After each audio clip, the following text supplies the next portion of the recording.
ಸೂರತ್ನಿಂದ ದೊಡ್ಡಬಳ್ಳಾಪುರಕ್ಕೆ ಬರುತ್ತಿರುವ ಸೀರೆಗಳ ಹಾವಳಿಯಿಂದ ನೇಕಾರರಿಗೆ ಉದ್ಯಮದಲ್ಲಿ ಉಂಟಾಗುತ್ತಿರುವ ಬಿಕ್ಕಟ್ಟನ್ನು ಸರಿಪಡಿಸುವಂತೆ ಆಗ್ರಹಿಸಿ ಸೋಮವಾರ ವಿವಿಧ ನೇಕಾರ ಸಂಘಟನೆಗಳ ವತಿಯಿಂದ ಬೆಳಗ್ಗೆ 6 ಗಂಟೆಯಿಂದ ಸಂಜೆ 6 ಗಂಟೆಯವರೆಗೆ ಸ್ವಯಂ ಪ್ರೇರಿತ ಬಂದ್ಗೆ ಕರೆ ನೀಡಲಾಗಿತ್ತು. ಈ ಹಿನ್ನೆಲೆಯಲ್ಲಿ ವಿವಿಧ ನೇಕಾರ ಸಂಘಟನೆಗಳ ಮುಖಂಡರು ಬೈಕ್ ಜಾಥಾ ಮೂಲಕ ಅಂಗಡಿಗಳಿಗೆ ತೆರಳಿ ನೇಕಾರರ ಸಮಸ್ಯೆಗಳ ಬಗ್ಗೆ ತಿಳಿಸಿ ಬಂದ್ಗೆ ಬೆಂಬಲ ನೀಡುವಂತೆ ಮನವಿ ಮಾಡಿದರು. ಆದರೆ ನಗರದ ಕೆಲವೆಡೆ ಅಂಗಡಿಗಳು ಮಾತ್ರ ಬಂದ್ ಆಗಿದ್ದು, ಉಳಿದಂತೆ ಬಂದ್ಗೆ ನಿರಾಸಾ ಪ್ರಕ್ರಿಯೆ ವ್ಯಕ್ತವಾಗಿದೆ.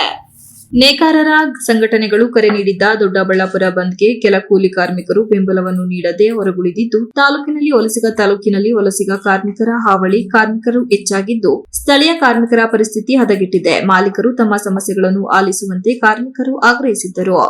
ನೇಕಾರರು ಹೆಚ್ಚಿನ ಸಂಖ್ಯೆಯಲ್ಲಿರುವ ದೊಡ್ಡಬಳ್ಳಾಪುರ ನಗರದಲ್ಲಿ ನೇಕಾರರ ಸಂಘಟನೆಗಳು ನೀಡಿದ್ದ ಬಂದ್ಗೆ ಸೋಮವಾರ ಬೆಳಗ್ಗೆ ಕೆಲ ಅಂಗಡಿ ಮುಂಗಟ್ಟುಗಳನ್ನು ಬಂದ್ ಮಾಡುವ ಮೂಲಕ ಬೆಂಬಲ ಸೂಚಿಸಿದ್ದರು.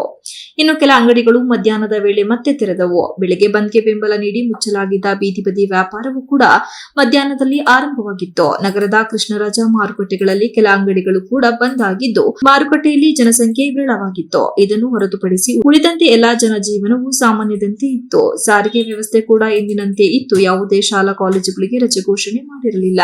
ನೇಯ್ಗೆ ಉದ್ಯಮದ ಬಿಕ್ಕಟ್ಟು ಪರಿಹರಿಸಲು ಸರ್ಕಾರ ತಕ್ಷಣ ಮಧ್ಯಪ್ರವೇಶ ಮಾಡಬೇಕು. ಇಲ್ಲದಿದ್ದರೆ ಮುಂದಿನ ದಿನಗಳಲ್ಲಿ ಜಿಲ್ಲಾಧಿಕಾರಿ, ತಾಲೂಕು ಕಚೇರಿ ಮುಂಭಾಗದಲ್ಲಿ ಅನಿರ್ದಿಷ್ಟಾವಧಿ ಧರಣಿ ನಡೆಸಲಾಗುತ್ತದೆ. ಜೊತೆಗೆ ಮುಖ್ಯಮಂತ್ರಿಗಳು, ಕೇಂದ್ರ ಜವಳಿ ಸಚಿವರನ್ನು ಭೇಟಿ ಮಾಡಿ ಸಮಸ್ಯೆ ಬಗ್ಗೆ ತಿಳಿಸಲು ತೀರ್ಮಾನಿಸಲಾಗಿದೆ ಎಂದು ನೇಕಾರರ ಮುಖಂಡರು ತಿಳಿಸಿದರು.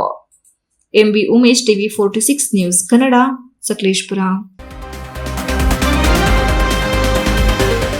You are watching TV 46 News Kannada.